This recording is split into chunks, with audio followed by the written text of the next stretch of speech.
Assalomu alaykum, hurmatli talabalar. Bugun sizlar bilan MS Office 2024 paketini notebook o'rnatishni ko'rib chiqamiz. Xo'p, buning uchun demak quyidagi tayyorgarlik ishlarini bajarib olamiz. Birinchi, Office'ni o'rnatishga tayyorgarlik ko'rish. Ya'ni bunda рабочий stolga Microsoft Office 2024 nomli papka yaratib olamiz. Undan keyin Office Deployment Tool'ni ilovasini yuklab olamiz hamda ishga tushiramiz. Hop, undan keyin uchinchi Office Customization Tool yordamida kerakli tahririyatni hamda tilni tanlab olamiz. Keyin komandli strokani ishga tushirib Microsoft Office 2024 o'rnatishni boshlaymiz. Demak, boshladik.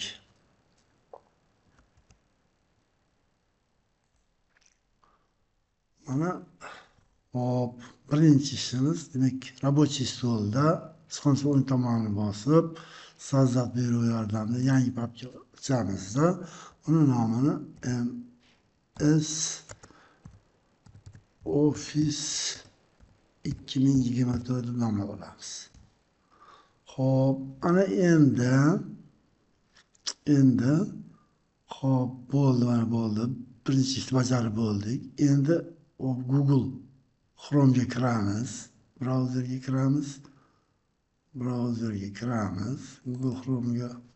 Bu yerdan demak Office Deployment Tool, mana oldin ishlatganligim uchun mana chiqdi. Mana Deployment Tool. Sizlar yozasizlar. Yozsanglar, yozib Enter tugmasini bossanglar, mana bunday oyna ochiladi. Shundan birinchisi ila havolaga kirasizlar. Birinchi havolaga kiramiz. Hop, download. Hop, mana bu yerdan faqat inglizcha varianti bu. Shuning uchun downloadni o'zini bosamiz. Hop, demak mana bu faylni ilova dasturini demak Microsoft Office 2024 ishga o'rnatamiz. Ya'ni рабочий stolimizda turgan shuni ishga o'rnatamiz. Mana saqlanib deymiz. Demak, saqlanib bo'ldi. Mana bu katta fayl emas. Tak ishga kirib administrator bilan ishga tushiramiz. Da deymiz. Hop, keyin litsenziya qabul qilamiz.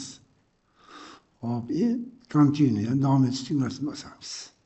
Hop, qaytga ochaylik. Shu yerga ochish deymiz. Mana bu arxiv ko'rinishidagi fayl ochiladi mana. Biz ochildi, ko'rdinglar? Demak, 3 ta fayl paydo bo'ldi mana. Hop, ana endi buni yopib turamiz. Keyingi ishimiz hop, yangi vkladka ochamiz-da, bu yerga Office Customization Tool mana. Men ishlatganligim uchun bor bular mana. Bossak, mana Office Customization. Bu yerda ham birinchi havolaga bosamiz. Birinchi havolaga bossak, mana ochiladi. Bu yerdan biz demak kompyuter arxitekturasi. Hozirgi notebooklarimiz hammasi 64 ajratib bo'lgani uchun bu yerga tegmaymiz, qolaveradi shundoq. Agar eski notebooklar bo'lsa 32 ajrat buni belgilab qo'yamiz. Bo'lmasa tegmaymiz. Bu yerdan Office tahririyatini tanlaymiz. Qaranglar, qanaqa tahririyatlar bor mana. 365 bor mana. Mana 365 har xil turi bor. Hop, 24 bor mana, 2 xil turi bor ekan. 21 bor ekan, mana 3 xil turi bor ekan. 4 xil turi bor ekan. 19 bor ekan. Men 24 mana. Office Professional Plus 2024 tanlayman. Hop, bunlardan kerakli programmalarni belgilab olaman. Qaysi programmalar kerak menga? Access kerak, Skype kerak bo'lsa qo'shaman, kerak bo'lmasa qo'shmayman. OneNote menga kerak, PowerPoint kerak, Word kerak, Excel kerak, OneDrive kerak emas. Outlook Express kerak emas, Publisher kerak. Bo'ldi. Endi bu yerdan hop, tilni tanlaymiz. Tilni tanlashni yozikni bosamiz. Bosganimizdan keyin mana yozik ochildi. Bu yerda mana vibrate yozik degan bu maydonni ochsak, tillar kelib chiqadi. O'zbekchasi yo'q. Biz faqat ruscha tanlashimiz mumkin. Ruscha tanlaymiz.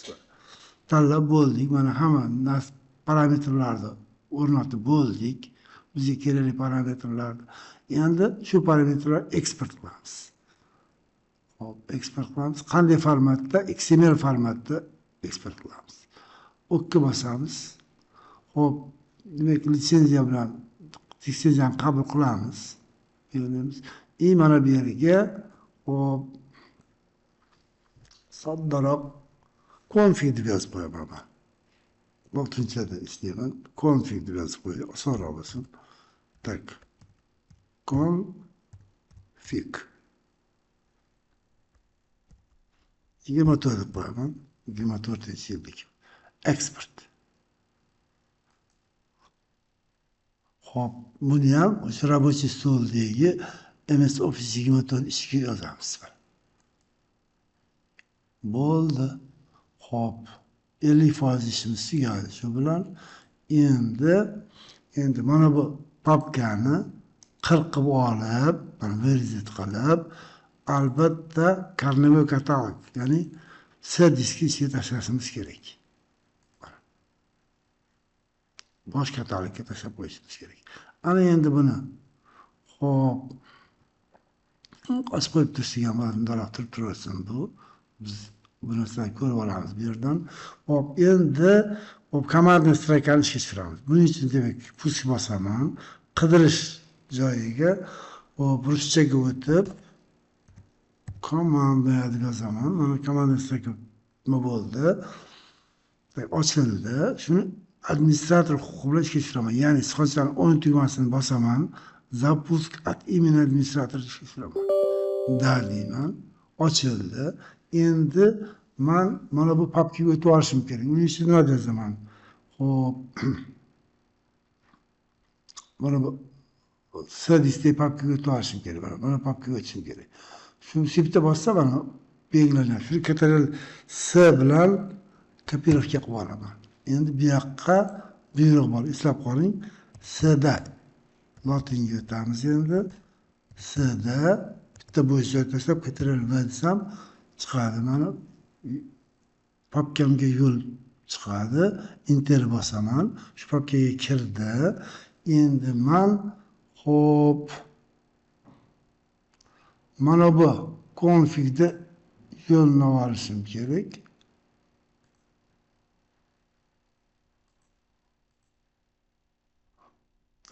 Yok bo'ldi. O'zini shart emas, sababi hozir endi beraman. Setup o'rnatilgan setup. Hop, bitta bo'sh joy tashlab turib, mana bunday chiziq qo'yiladi. Configure deb yoziladi. Bo'sh joy tashlab turib, hop, qaysi konfiguratsiya qilamiz. Biz tanlagan config tegida 24. Tochka XML'da albatta qo'yishimiz kerak, bo'lmasa ishlamaydi. XML. Enter tugmasini bosamiz. Mana o'rnatish boshladi. Microsoft o'rnatishni boshladi. Endi buni kutib turamiz. Mana hop. Bitta 365 deb ko'rsatyapti, lekin 365 emas, bizga 24 bo'lishi kerak. 24 bo'ladi.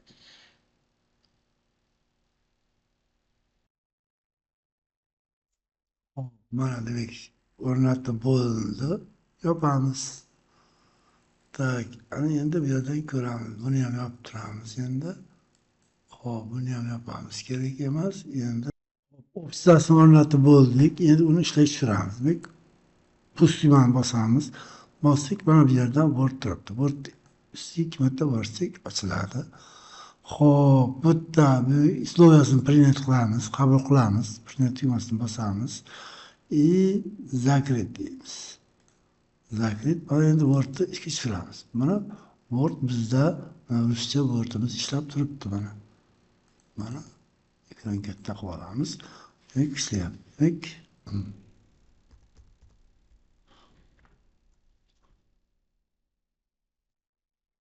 Shu bilan demak videomiz yakunlaymiz. Sog' bo'linglar, omon bo'linglar.